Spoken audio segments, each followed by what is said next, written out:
Hello, I'm Dr. Thomas Hitchcock, and welcome to this final episode of our series, Beauty and the Bacteria, an exploration into the world of the skin microbiome. In this series, we're taking a closer look at the entangled nature of our skin's relationship to the microbes that live on and in the skin, and how that affects our lives, from birth till death. In the last episode, I made an argument as to why not all C. acnes should be considered equal, and how our interaction with these strains within the species depend on both us, our genetics and the environment we provide, and them, the particular strain, and how it reacts to the environment we provide.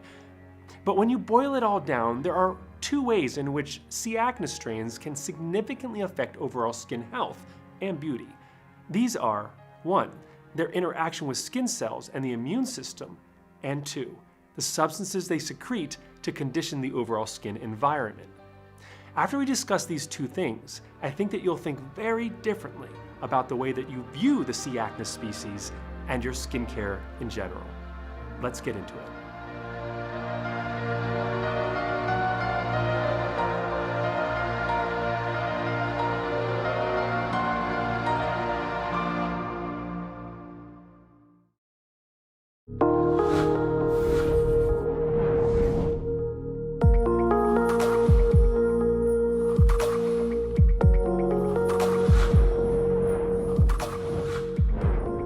Since it was thought for a long time that C. acnes was the cause of acne, it was assumed that it also caused the hallmark inflammation that acne sufferers know all too well.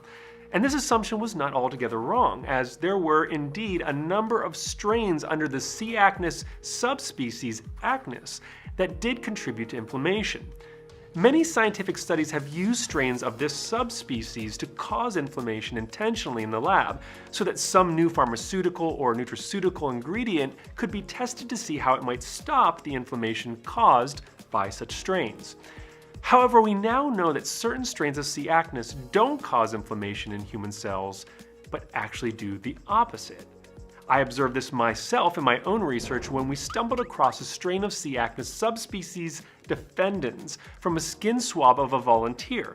When we started testing the strain with human cells, we were blown away at the fact that not only did the C. acnes strain not cause any inflammation, but it actually stopped inflammation, even when we attempted to cause it.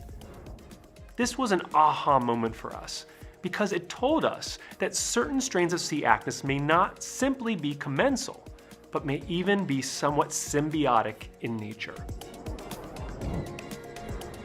As we mentioned in the last episode, research has shown that it is the specific strain of C. acnes that is important to consider, as some protective strains can serve to train certain immune cells, specifically T helper type 17 cells, to either become protective against inflammation or to act in a pathogenic way to cause inflammation. So while any particular strain of C. acnes may not cause skin disease or acceleration of aging via inflammation directly, a given strain can definitely encourage those things. However, the good news is that if the research reported by this group here is correct, then as long as we foster a good environment for our skin microbiota, for example by not overwashing or applying harsh topicals, then the protective strains can train the immune system to slowly but systematically target the pathogenic strains until some sort of balance is achieved. In theory, at least, until more definitive clinical proof is obtained. Additionally, the protective strains, such as C. acnes subspecies defendans, tends to have a CRISPR element, a type of bacterial immune system that we discussed briefly in a previous episode, to protect them against phage attack, where the pathogenic strains many times do not. This is also good news for our skin. So if we take care of the skin microbiome's environment, chances are that eventually good will prevail, as long as we don't have any underlying immune issues, which is a whole other topic for another series. There are several substances that C. acnes produces, some of which are critical to the health and beauty of our skin. These substances, referred to as metabolites, help to mold the skin environment by providing protection from the overall environment and by being conducive to the curation of the very best of the skin microbiome. This leads to healthier skin. The very first substance that C. acnes produces that we want to highlight is propionic acid. This substance is made in copious amounts by C. acnes, and that is the reason they were formerly under the genus Propionibacterium. Propionic acid is one of the skin-healthy short-chain fatty acids that you should covet for your skin. This molecule, made when C. acnes metabolizes your skin oils, is quite an unsung hero when it comes to creating the best environment for skin health and beauty. So what does propionic acid do for the biome? Well, it's a targeted antimicrobial, shown to actively suppress the growth of pathogens, such as Staphylococcus aureus, including MRSA, and to have exhibited broad-spectrum antimicrobial activity against E. coli and Candida albicans as well. It keeps the pH of the skin low. With a pH of 3, propionic acid acts to lower skin pH of healthy skin to somewhere around 4.5 to 5.5 pH. While commensals and symbiotes love the low pH of our skin, the pathogens like Staph aureus don't particularly like low pH. It inhibits biofilm formation. Formation of biofilms can lead to comitogenesis on the skin. Propionic acid can act to inhibit certain of the skin microbes such as Staph epidermidis from forming biofilms near the top of hair follicles, which can block pores. It's a tyrosinase inhibitor and has been shown to influence the production of pigment. And finally, it's also a potent form of a well-known skin-healthy substance, which takes us to our second type of substances that C. acnes produces in copious amounts: the ever-lauded antioxidant. Yes, you heard that right. Antioxidants, those things that you hear about on pretty much everything from oatmeal commercials to hair care to vitamins to topical skincare and everything in between. Antioxidants are critical to keeping free radicals and oxidative stress to a minimum. So it is a huge boon for us that the most prevalent microbe that lives not only on but in our skin secretes a huge amount of not one, but multiple types of antioxidants. One of which is the salt form of propionic acid, sodium propionate. But another is a molecule that is unique to C. acnes called ROX-P. Unlike great antioxidants like vitamin C, this antioxidant is stable and has been shown to be as powerful as vitamin C. But the very best part about this is that C. acnes is producing this powerful antioxidant 24 hours a day, 7 days a week. Another reason why a healthy skin microbiome can be better than any skincare product. Then there are the anti-inflammatory molecules. These are a bit more elusive as to what they are and how they act, but what we do know is that something that the protective strains of C. acnes secrete can actually lower inflammation in the skin, as our research at Crown has shown. And lastly, we wanted to mention that there are some molecules that C. acnes strains can secrete that may not be so great, the most famous of which are porphyrins.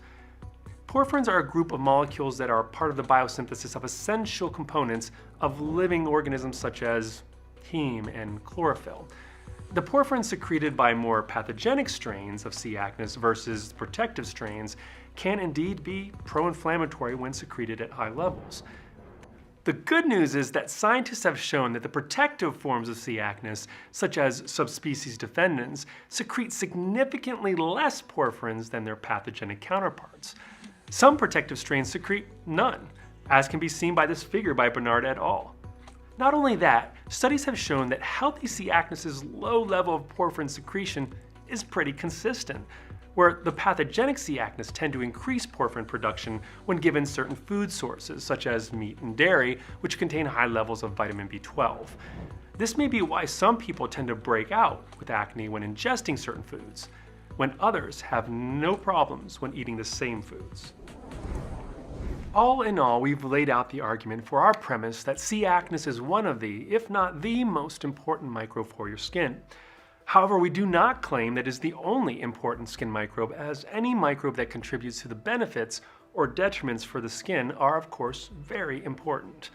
Yet we have shown that C. acnes is ubiquitous amongst the human population, and that the benefits that protective strains of C. acnes bring to the skin are on par with even the best skincare products. The caveat is that while the good forms of C. acnes should be protected and fostered, the bad strains of C. acnes are just as important, but important in the sense that if they manifest disease, it can truly affect your quality of life. The great news is that if we develop habits that foster the right environment for our protective C. acnes to grow and flourish, then eventually your biome will find a way to bring your skin into balance. Embrace your oils of your skin and be picky about the cleansers you use and when or how often you use them. Remember that the oils of your skin are a utopia for your protective C. acnes, which will then provide you with copious and consistent amounts of short-chain fatty acids, antioxidants, anti-inflammatories, and more. So when you're putting your skincare regimen together, keep your protective C. acnes and the environment they love in mind. Who knows? Maybe in the not too distant future, you'll even be able to curate your own C. acnes, as well as other microbes. Hey, wouldn't that be wonderful? After all, the right C. acnes is a big part of why there is beauty in the bacteria. And that, my friends, concludes this discussion on C. acnes. And it also brings us to the end of the series. Thank you so much for taking this journey with me. I hope that what you've learned has changed the way that you look at your skin and the microbes that lie within. And who knows, we might just see each other again quite soon, as we all continue our own journeys within the world of the skin microbiome. From all of us here at Crown Laboratories, thank you for watching. And remember, you have billions of bacteria on your face. And we think that's awesome. Goodbye for now.